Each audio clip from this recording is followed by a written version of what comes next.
Hi everyone, Aaron here for Zollotech, and this past week had news about the upcoming Apple Digital ID, Face ID repair on the latest phones, as well as upcoming AirPods Pro 2 and more. This is your news update for the week of November 14th, 2021. And the first thing has to do with the highly anticipated Apple Digital ID, or the ability to use your license or local government ID and put it on your phone and no longer have to carry the actual physical copy with you.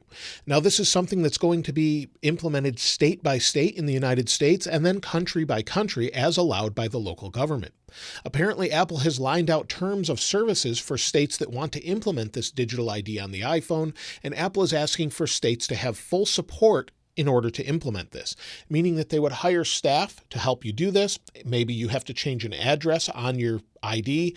You would need to be prompted on your phone to update the ID and much more. So you need to have all of that network in place for that to work. And according to this internal memo that someone had found, according to Mac Rumors, so far Georgia, Arizona, Kentucky, and Oklahoma have apparently signed the agreement. So those will be the first states to implement this. What you would do is sort of scan your license or your local government ID, and then it would verify it's you using Face ID and more. So there's supposed to be some biometric part of this, and all of the code is there in iOS 15.2 Beta 2. So the code is in there, and thanks to Steve Mosier for pointing that out, it's definitely in there. It looks like it's ready to go and could be coming with a recent update since Apple is seemingly working on this. But again, this is going to be a state-by-state and local government or country by country basis. So you'll be able to add that and then have your full ID on your phone, again, verifying that it's you using biometric input. So it makes a lot of sense that it would have to be highly secure, but it seems to be coming hopefully sooner rather than later for some people. Also, if you haven't seen, someone was able to modify an iPhone X replacing the Lightning port with an all-new USB-C port, and then they listed that on eBay and sold it for over $86,000. So someone paid for that. I was thinking maybe it was Apple so they could investigate exactly how that was done, or maybe some company seeing how that could be implemented. But either way, it looks like it was there, and they were able to add that to the bottom of an iPhone X. That would be great to see Apple replace Lightning with USB-C. I would definitely welcome that since we have it on the iPad Pro and our MacBooks, and basically we're just waiting for it on the iPhone. Even the iPad mini has it at this point. So I can't wait to see them do that, maybe on the iPhones, or maybe they'll get rid of the port altogether. But either way, it looks like something that can be done. Apple recently updated its Apple Store app. So if you use the Store app, I use it all the time if I'm going to a local store. You'll see the first time you open it after updating, it says new ways to save, share, and shop at Apple. Save products as lists and talk them over with a specialist in the store, then get a recap of your visit to easily buy items you like when you're ready. Also, there's audio descriptions of video, so get all the product details through a separate audio track if you're unable to look at your screen.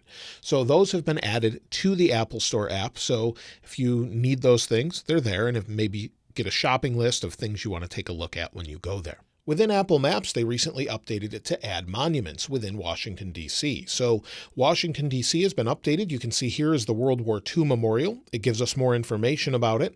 And we also have look around, so we can look around the memorial itself if you want to do that and get more information about it. So if you scroll up, you'll see more information with different pictures and more. They've added Washington, the Washington Monument, and much more. So everything's in 3D. You can sort of walk around Washington looking at all the monuments and getting all the information about it. Again, that was updated in San Diego as well. So that was a nice little update they pushed out, I believe, on Veterans Day in the United States. Now, if you're a business in the United States or around the world that uses Apple, they've recently launched Business Essentials. So you'll see if you go to the Business Essentials website, there's now a complete subscription that seamlessly brings together device management, 24/7 support, and cloud storage. So your small business can easily manage every employee's iPhone, iPad, and Mac. And you'll see it says there's some different utilities here you can manage that with, and you can have them easily set up their device. It will just sort of log in and grab all of the information it needs, such as VPNs and more.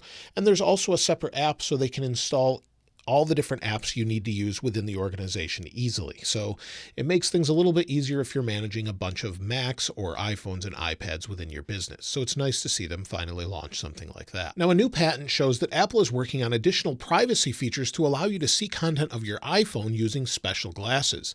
So a user could choose to maybe blur out the display somehow, and you would have glasses to show what was on your display. Now, this could hint at some Apple glasses in the future or sort of an augmented reality headset, but right now they're at least exploring the option to even make it more privacy focused so someone can't look over your shoulder and see what's going on your iPhone.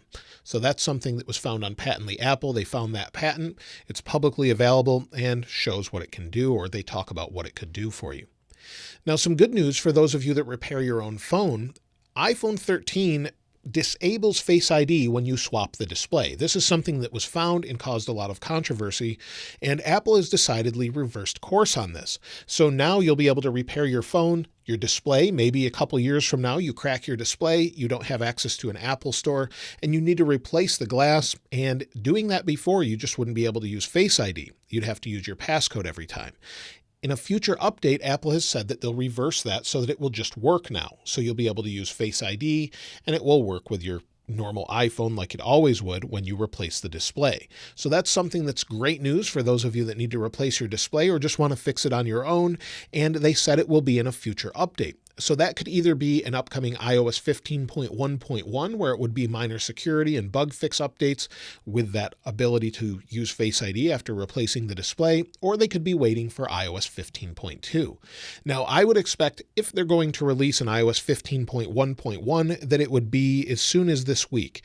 I'd be surprised if we do see it this week. I thought we'd have it already since Apple released tvOS 15.1.1 and HomePodOS 15.1.1 already. I was surprised they didn't release iOS versions of that as well and iPad, but so far they haven't. So we could see that this week. I'm really not counting on it at this point, but it's possible. However, I am counting on seeing iOS 15.2 Beta 3, hopefully as soon as tomorrow or Wednesday.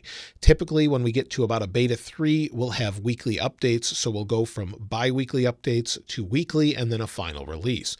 Usually, Apple will get these out before their vacation in mid-December, or they'll wait and push it out in January. Sometimes they don't push anything out, but it would really surprise me if they don't put out 15.2 before they go on vacation in December, or at least some new version to the public. So I would expect Beta 3 this week. If not, we'll see it the following week, and they could be on a bi-weekly cycle, meaning we'll have more betas, up to Beta 7 we've seen before, so, or even past that. So we could have many betas, but I think we're getting closer and closer with Apple working on deals with that digital ID and more. So hopefully we'll see Beta 3 tomorrow, with Beta 4 the following week, and maybe a final release in the week or so before Christmas or sometime in the holiday season. For those of you waiting for the iPhone 13 or 13 mini, those seem to be more available now. However, if you're waiting for the Pro or Pro Max models, those seem to be a couple weeks out. So the Pro Max is currently not available in my local store, but it does seem like within the week of December 8th to December 15th, you would be able to get your hands on one. It seems like the times are sort of getting shorter and shorter, but there is a supply shortage at this point, and hopefully you can get some before the holidays if that's what you're waiting for, or they'll be more available early next year. It does seem like they're picking up production, so you should be able to get your hands on them more easily. But again, like I said, the 13 and 13 mini are available now if you wanted those. They do seem to be in stock in many different stores. Now, as far as AirPods Pro, well, AirPods Pro 2 do seem to be a thing that's going to be out, but not until next year. Quite a few people have been saying, wait for AirPods Pro 2. We just saw AirPods 3 or the third generation, but AirPods Pro will be coming in a second form or a second generation form, but probably not until late 2022, according to Frontron on a recent forum and some other sources as well. Some statements about AirPods Pro 2 say it won't have a stem, others will. I'm not really going to trust any of those at this point, but it does look like, or it does make sense that we would have new AirPods Pro sometime next year. So if you're waiting to buy them, maybe before the holidays, I don't think I would hesitate at all. You definitely could pick up AirPods 3 if you'd rather not have the noise canceling and not have the ear tips within your ear, but otherwise, I think they're still safe to pick up since they should be late next year. Last year, we got the MacBook Pro introduced with the MacBook Air. They didn't really have a new form factor, but rather just had a couple ports and a headphone jack, and they released them with the new M1 chip. This year, we got the new M1 Max and M1 Pro, but it looks like they're going to redesign the MacBook Air. And it's said to come in colors just like the iMac. I've talked about this before, and will get a full redesign, but will be available in early 2022. Many people have been asking me when to expect this new MacBook Air, and it looks like early 2022, again with those color options and maybe even a new M2 chipset. So it could have an updated M2, maybe it'll be more efficient and more powerful, but we'll have to wait and see with that. But I look forward to sort of a redesigned MacBook Air where it could be the first redesign or major redesign in many years. So a 13-inch or maybe even 14-inch model with just a colorful design on it to match the iMac. And speaking of iMac, we're still waiting for a redesigned iMac with updated internals to match that of the M1 Max and M1 Pro. Apple is working on an iMac Pro to be brought back at about 27 or 30 inches in size, with the display being maybe the new Liquid Retina XDR display where it has mini LED and more. So hopefully we see something like that. I think we will see it soon, and Apple is still within its 2 years to update every Mac with the M1 processor or its own Apple Silicon, and that would sort of be a deadline of around June when we have WWDC and maybe iOS 16 and a new version of macOS being shown to everyone.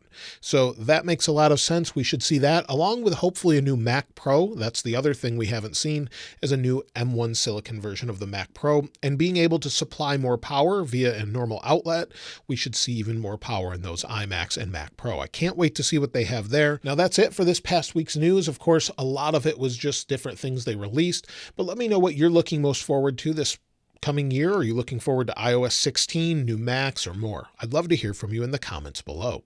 If you'd like to get your hands on this wallpaper, of course, I'll link it in the description like I normally do. And if you haven't subscribed already, please subscribe. And if you enjoyed the video, please give it a like. As always, thanks for watching.